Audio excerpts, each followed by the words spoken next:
আসসালামু আলাইকুম।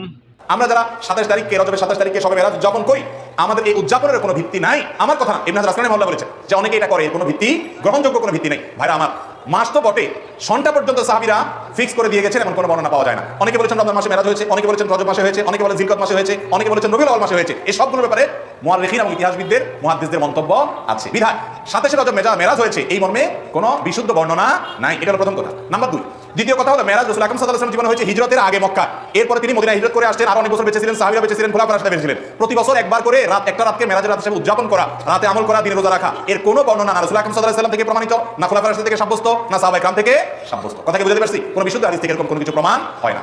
যেই রাতটা ফিক্সই না, সেখানে সে রাতের আমল আবার দিনে রোজা রাখা কিভাবে প্রমাণ হতে পারে? বিধায় শবে মেরাজ কেন্দ্রিক কোনো রোজা অথবা কোনো নামাজ রাত জেগে করার নির্দেশ কোরআন অথবা হাদিস থেকে সাব্যস্ত।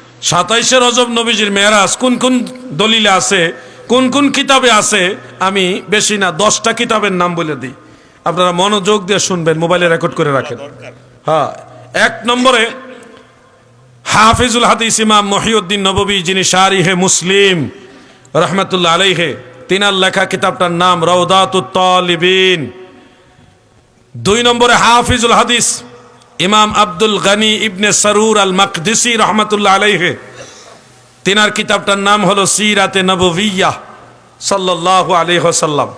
3 নম্বরে হাফিজুল হাদিস ইমাম আবুল ফারাজ ইবনে জাওজি রহমাতুল্লাহ আলাইহি, তিনার কিতাবের নাম হলো আল ওয়াফা বি আহওয়ালিল মুস্তাফা সাল্লাল্লাহু আলাইহি ওয়াসাল্লাম। 4 নম্বরে হাফিজুল হাদিস ইমাম ইবনু কাসির রহমাতুল্লাহ আলাইহি, তিনার কিতাবটার নাম হলো আল বেদায়া ওয়ান নেহায়া। 5 নম্বরে নাকিদুল হাদিস ইমাম আব্দুল বাকি জুরকানি রহমাতুল্লাহ আলাইহি, তিনার কিতাবটার নাম হলো শারহুজ জুরকানি আলাল মাওয়াহিব। কয় নম্বর গেল? 6 নম্বরে শারিহুল বুখারী ইমাম শিহাবুদ্দিন কাস্তালানি রহমাতুল্লাহ আলাইহি, তিনার 2টা কিতাবের মধ্যে আছে। 1 নম্বর হলো মাওয়াহিবুল লাদুনিয়া, আর দ্বিতীয় হলো ইরশাদুস সারি শরহে বুখারী। এই 2টা কিতাবের মধ্যে তিনি এটা উল্লেখ করেছেন। কয় নম্বর? 6 গেল। 7 নম্বরে ইমামুল হারামাইন ইমাম মুল্লা আলী কারি হানাফি রহমাতুল্লাহ আলাইহি, মিরকাতুল মাফাতিহ শরহে মিশকাতুল মাসাবিহ, সেই কিতাব সহ আরো 2-1টা কিতাবে তিনি এটা উল্লেখ করেছেন।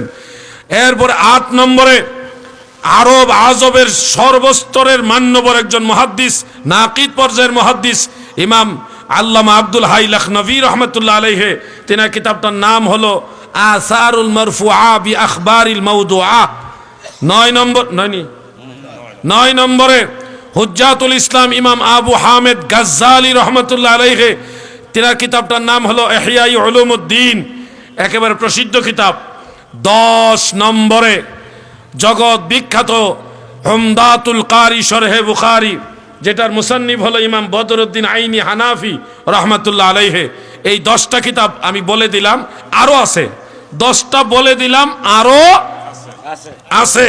সেখানে মুহাদ্দিসিনে কেরাম সবাই রাসূল পাকের সকল হাদিস, মেরাজ সংক্রান্ত সকল হাদিস গবেষণা করে তাহকিক করে তিনারা বলেছেন ইন্নাল ইসরা ফি লাইলাতিন 27 মিন রজব, নিশ্চয়ই রাসূল পাকের ইসরা মেরাজ শরীফ হলো রজব মাসের 27 তারিখ।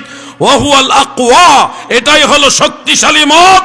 ওয়া আলাইহি আমালুল মুসলিমিন, ইহার উপরে মুসলমানেরা 1400 বছর আমল করতেছে। সুবহানাল্লাহ বলেন। আব্দুল হাই লাখনভী বলেছেন ওয়া কাওয়াহু বা'দুহুম, মুহাদ্দিসিনে কেরাম বলেছেন এটাই শক্তিশালী মত।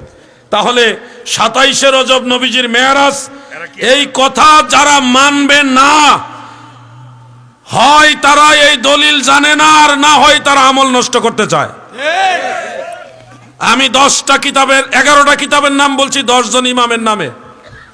এই 11টা কিতাবের যে কোনো একটা কিতাব আমার কাছে নিয়ে আসেন, আমি খুলে দেখাই দিব আপনাকে ইনশাআল্লাহ।